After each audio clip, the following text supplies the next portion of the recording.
Hello and welcome to the latest episode of the Reverse Sweep Show. This is your host Suyash, and joining me as ever is my co-host AB. This is a special edition of the Reverse Sweep Show. We have got Tina Gough in the house, German national team cricketer, and someone who we have been following through her Instagram, and we're always interested to talk about women cricket in general. And of course, we have got the Women's World Cup coming in. So we thought she would be a perfect guest to come on the show. So first of all, welcome Tina to the show. Thank you very much for having me. So, Tina, to start off with, we are a cricket storytelling podcast. We really like to know about people's stories on how they started playing the game, how they fell in love with the game, and then how they follow multiple storylines that are going on in this world of cricket. So to start off with, we'd really want to understand, you have been such a prominent part of German national cricket team. How did that happen? How did you start playing cricket? How did you start following cricket? So some of your early memories. So we'd really love to know about that. Yeah, absolutely. So it started, as with most people, in the garden. I have an older brother. He's 2 years older than me. So every time he was in the garden playing sport, first it was football, and I'm still a massive football fan. And then after that came cricket. It must have been when I was about 9 or 10. And 2005 was a big year, of course, for English cricket. And I was 11 in that year, in that summer.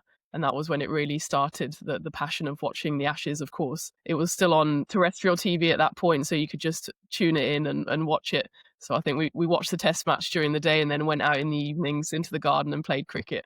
And then from there, I went to a local club. Luckily, I mean, I'm not too old, but even back then they had a women's team. And I quickly got into the women's team, even at the age of 11 or 12. And then this was in England, so because I grew up in England, and then played county cricket, kind of took it from there. And then the German connection came through my mum. So my mum is German. I was born in Germany. That's because sometimes people say, you don't sound German.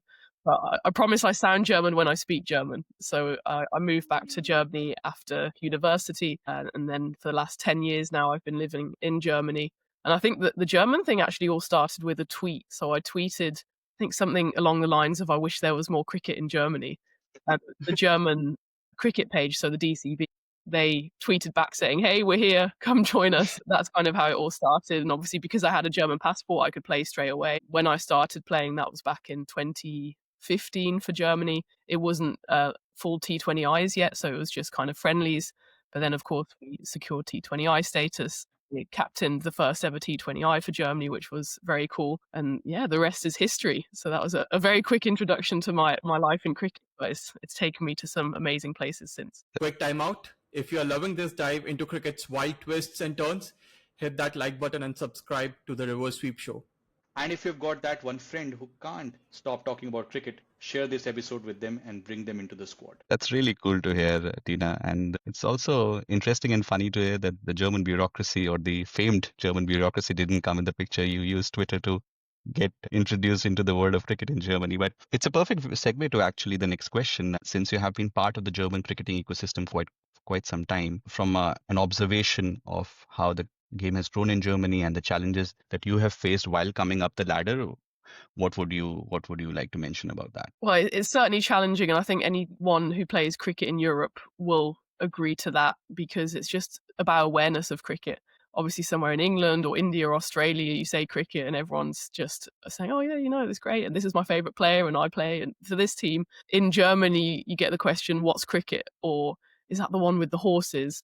Recently I had the one with the mallets, so I think it's croquet. So yeah. If you're working on that kind of level of understanding, it's pretty difficult to engage people in a conversation, let alone try and get them to play or try and get them to give you money to have sponsorship and things like that. So it is a big challenge. I have seen a lot of improvement in the last 10 years or so. So even for just the women's side, where my experience is, 10 years ago, we were self-funding. We had to get on trains and go to anywhere in the country just to play a few games. Still a long way to go, but now everything, of course, as well through the ICC, we have tournaments. I've been to places like Rwanda, Oman with the German national team. We just had the World Cup qualifiers in the Netherlands. So there's been huge strides made. I think that's not just for Germany, but cricket across Europe, across the world, women's cricket. So given how much we've grown in the last 10 years, I'm very excited to see where it goes in the next 10 years as well. Super nice. And if you think about, because you have a deep English connection, you play cricket for Germany, and you talked about 2005. I guess you are mentioning about 2005 Ashes. So any particular idols that you felt that made you really grow and wanted to be a cricketer, whether it's on the men's side or on the women's side? Yeah, so because we're talking about probably 20 years ago when my career started, it was more men's kind of idols than women's. So even talking about 2005, Andrew Flintoff is always going to be a big one, especially as a blonde batter and bowler. So good. And then I suppose more recently Ben Stokes. So you can kind of see the mold of cricketer. I like this kind of fighting all-rounder. And then on the women's side, obviously then a few role models started to come through. Charlotte Edwards, I think anyone who grew up playing cricket in England as a girl, looked up to her. And Elise Perry is always someone who I'd look up to as well, especially because I play football as well.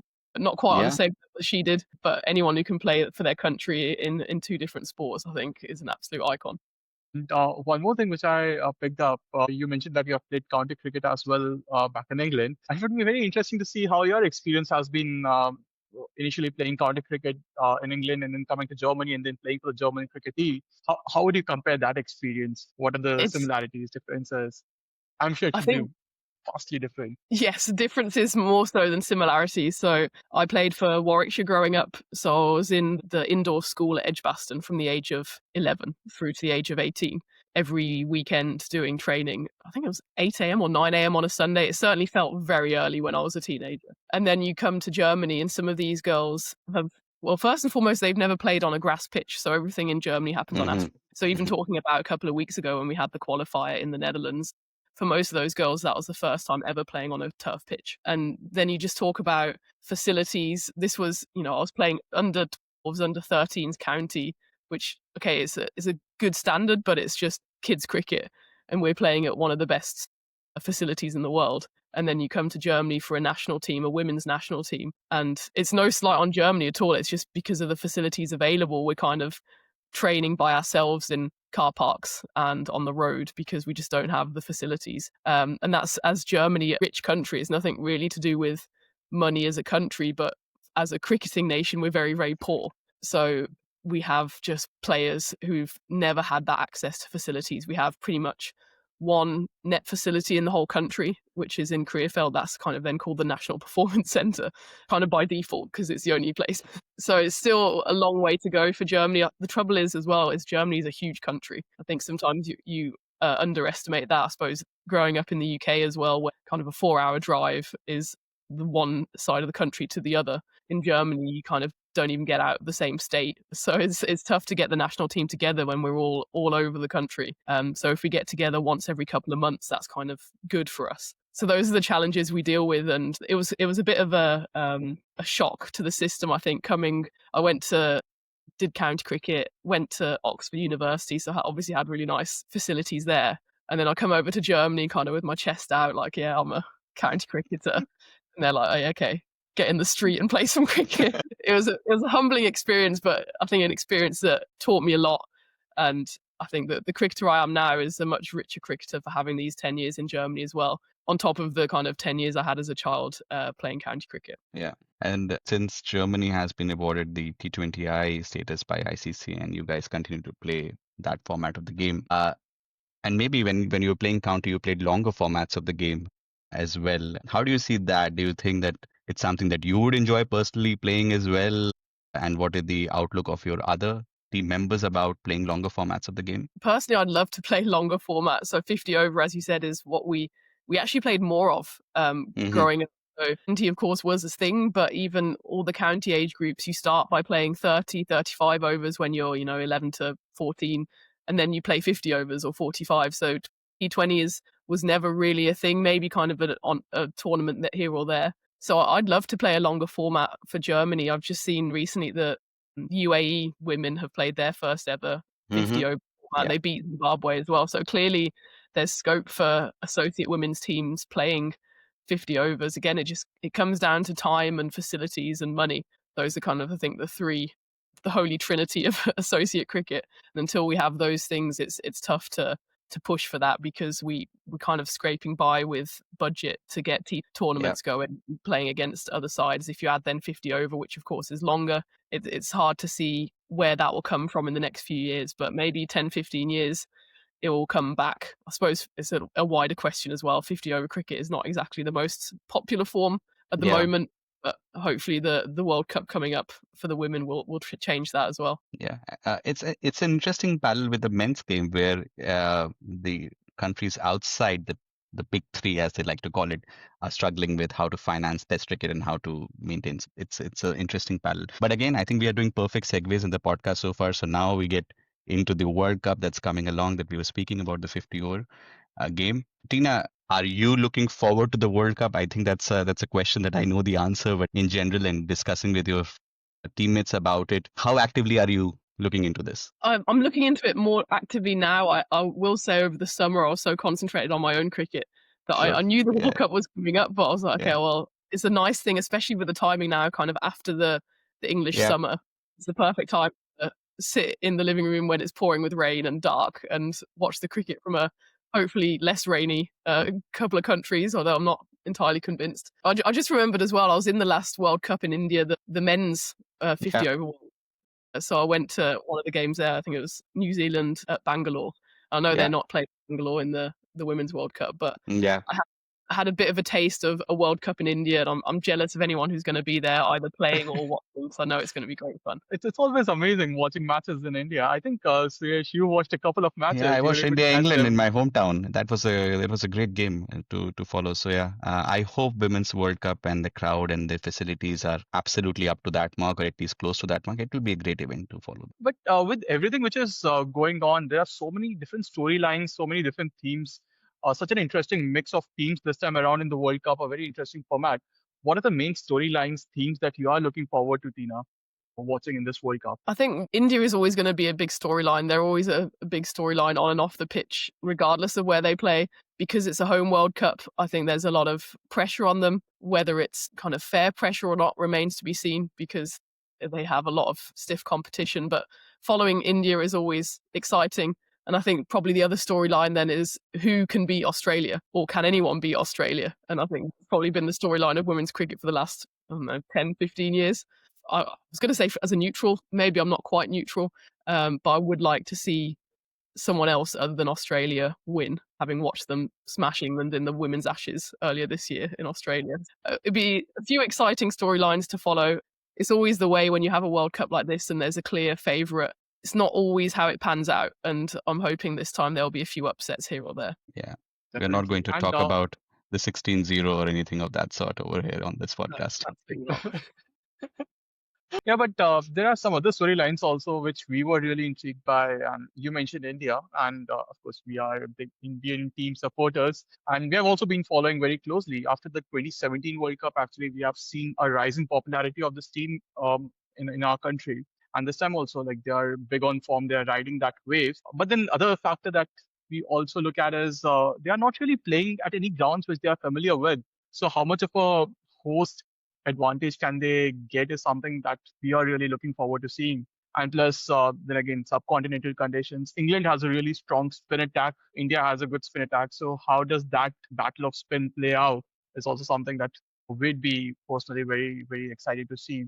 Any other storylines, Suresh, if you are looking at, or Tina, in case you are looking at? Yeah, on the India bit, and something that Tina mentioned is it fair pressure on them? I mean, they have come really close. I mean, I don't want to remember Shubh Sol taking 6 for in the final. Was it 17? And we lost by nine runs, the finals. I think then we lost the Commonwealth Games final as well. We have lost Asia Cup final to Sri Lanka. Fair bit, we should not be losing that.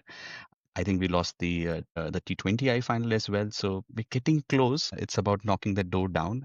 The team is really talented. So yeah, a lot of storylines to look into India. But from the Australian front, I was reading Alyssa Healy's interview, and we were looking back at all the World Cup records. It's actually very difficult to defend a World Cup title. Australia did a three-peat back in the 70s, I think, and then since, even though they've won 7 titles in ODI cricket, but it's always like alternate. Australia wins, then somebody else wins. Usually it's England around the corner, or probably New Zealand back in the day in early 2000s. So it's difficult. And we followed the series versus India closely. I mean, Australia did win, and they had few players out, a lot of players coming back from injuries. So, and there's a huge delta between Australia and the rest of it. India, England are nearly par if you trust ICC rankings and ratings. But I do feel that Australia is a favorite, and if they can have their players fit enough, they should be clear favorites, and we know it's going to come down to India and England and who makes the final. Maybe we are discounting the likes of New Zealand over here, as they like to be discounted. They like to punch above their weight, at least in the men's game. But here also they could make a big dent. But Tina, you spoke about you would like to see some of the underdogs, if you have to use that term, to make a bigger mark. Which team that you think can do that and make a special mark in this event? Well, I quite like the look of South Africa as a team. Yeah. Again, it's hard to call them underdogs when they've literally just won a tournament, but especially with Laura Wolvaart, the captain, she leads by example. She puts in amazing knocks, but I don't think they're kind of a one-woman team. They've got Marizanne Kapp, who I've had the pleasure of being in the same team as, and she is such a fierce competitor on the pitch and the loveliest person off the pitch. I don't know quite of any other cricketer who has this almost, in the nicest possible way, a split personality. Like, I would not want to walk down a dark alley with her if she's on the pitch, because she is so fierce. And then she's just the nicest human being off it. But she always turns up in the big events with both bat and ball. So she can get going. They've got Tasmin Brits as well, who is an absolute powerhouse with her batting.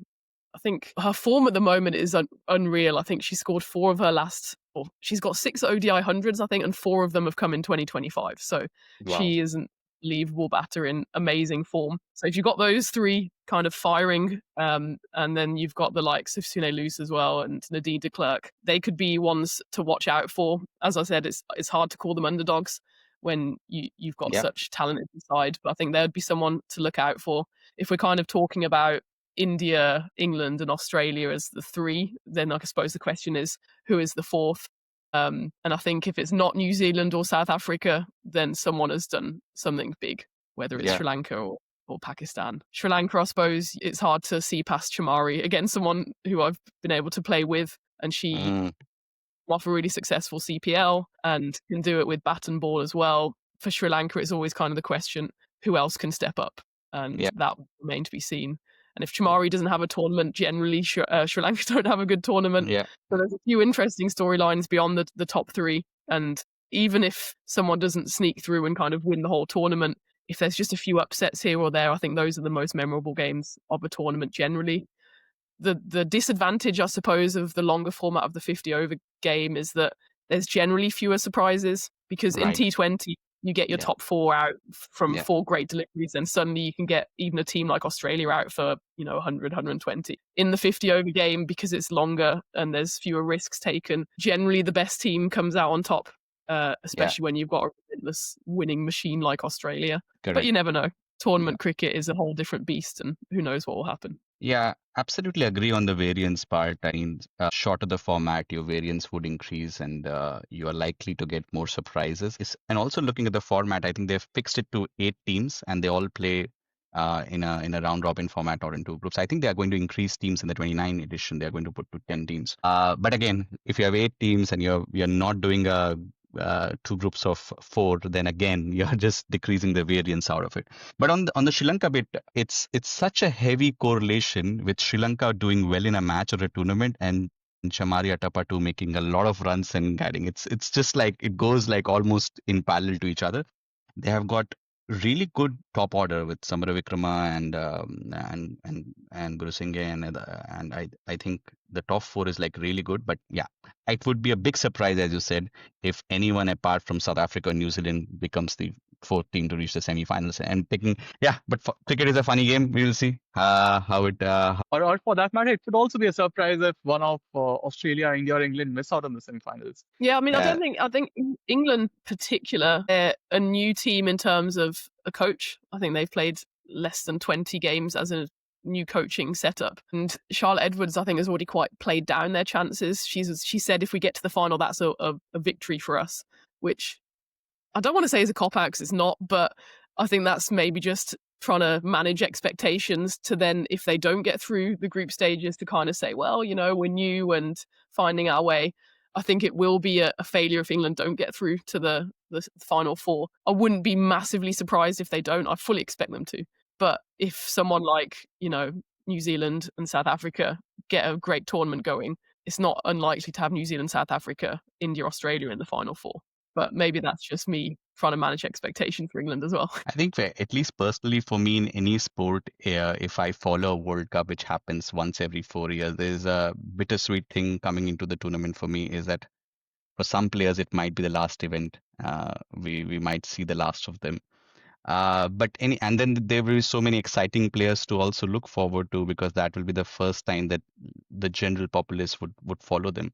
Are there any players both on the experience front or on the young players front you are especially interested to see how they perform in the World Cup? Well, I suppose one player who's young but experienced, so it kind of falls into both or neither of those categories, is Amelia Kerr from New Zealand. So I think she's playing her third 50 over World Cup. She's what, 26 or something, and she's playing at not even. I think she must be about 23. I think 24. So because she started off so young, and often when you have these young prodigies come through, it's for not lesser teams but less experienced teams. So you have young players playing for like Sri Lanka or Pakistan because they maybe don't have that depth of quality.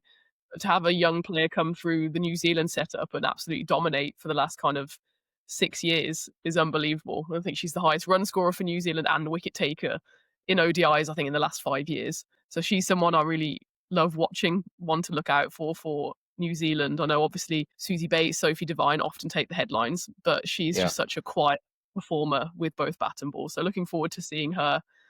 Fatima Sana as well. We haven't spoken too much about Pakistan, but she's, again, only 23. Someone you'd say who's kind of experienced, but she's 23. She's leading her country to a World Cup. So looking out for her. And then maybe some of the more experienced ones, if you're looking at ones who have the final tournament, most likely Chamari will definitely be in that category. Marizanne Kapp, that's an interesting one, isn't it? Because Danae van Niekerk says she's coming out of retirement. So I think they maybe of playing together again, that might extend Marizanne Kapp's kind of shelf life for the national side. So there's a few players who you think maybe that they'll be their last World Cup. Heather Knight, I suppose, is in that category as well. Then Susie Bates, Sophie Devine, these are absolute icons of the women's game. And kind of selfishly, we hope that they'll carry on because they're just absolute box office players. But at some point, their careers will come to an end. So hoping for that kind of category of players that they have a few more highlights before they retire. Absolutely. And closer home in India, we also have Harmanpreet Kaur. Might as well she would be 40 by the next time. Yeah. So it's unlikely. And then Smriti Mandhana, who is probably in the form of her life, getting into this tournament. So it would also be very interesting seeing her back in this tournament. But at this point, now let's also change gears. We have spoken so much about all the associate nations and how cricket has evolved there. Was very interesting hearing from you on how your experience in Germany has been and how cricket has evolved there. One more thing which we want to ask you and get your thoughts on is what would you like to see changing in cricketing world in the associate countries over the next 5 to 10 years, basis your experience with the German cricket team and also your experience playing in England? More matches.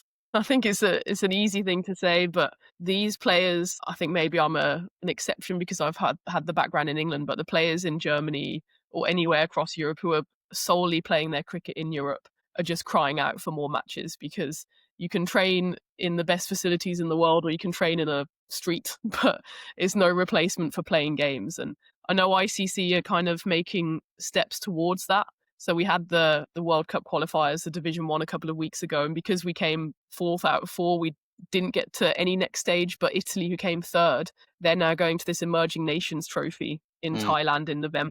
So again, that's just more exposure, more games, and they'll be playing the likes of Scotland they've played before, but they'll be playing Thailand, they'll be playing, I think, the UAE, so other teams that they'll never otherwise play. And that's kind of how you get the game connected and growing, because Germany, for example, we can play Austria every week because we're neighbours and Europe is pretty easy to kind of navigate, or we can go to Denmark and play Denmark, who we played in the Nordic Cup recently and won that. So that was great for us, but we want to play teams from across the world. And I know it's a logistical thing and a budget thing, but having these kind of trophies where you bring these sides together, that's so much experience for those players who otherwise kind of do the same thing in training and play the same sides. And that can get you so far, but you need to have this exposure to different players, different types of pitch, as we kind of spoke about, India having the home advantage and spinners and stuff like that. And the same is for emerging cricket as well. So it's a big call out for the ICC as well to continue to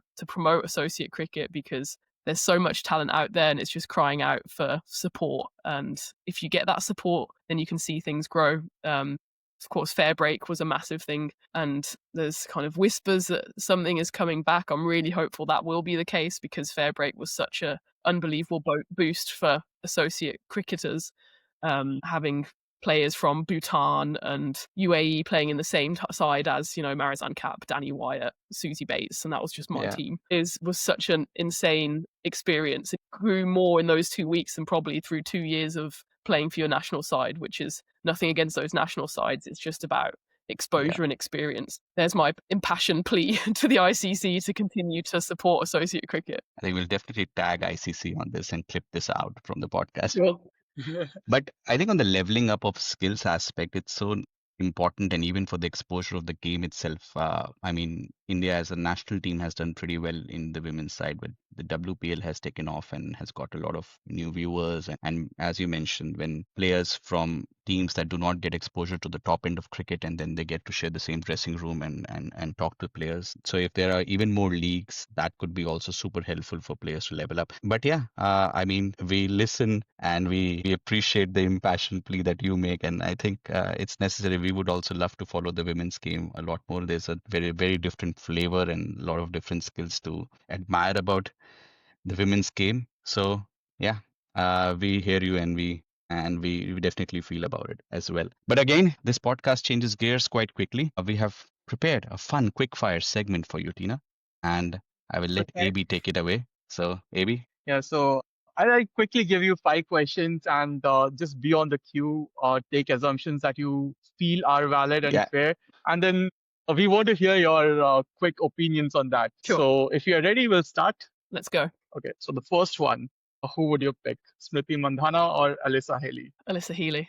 Sorry. She has got 2 skills up her game. So yeah, you pick Alyssa Healy. And performances in the big matches, last World Cup, what she did towards the end. Semi-finals and finals. And especially if it comes as a package deal as well, then you get Mitch Starc.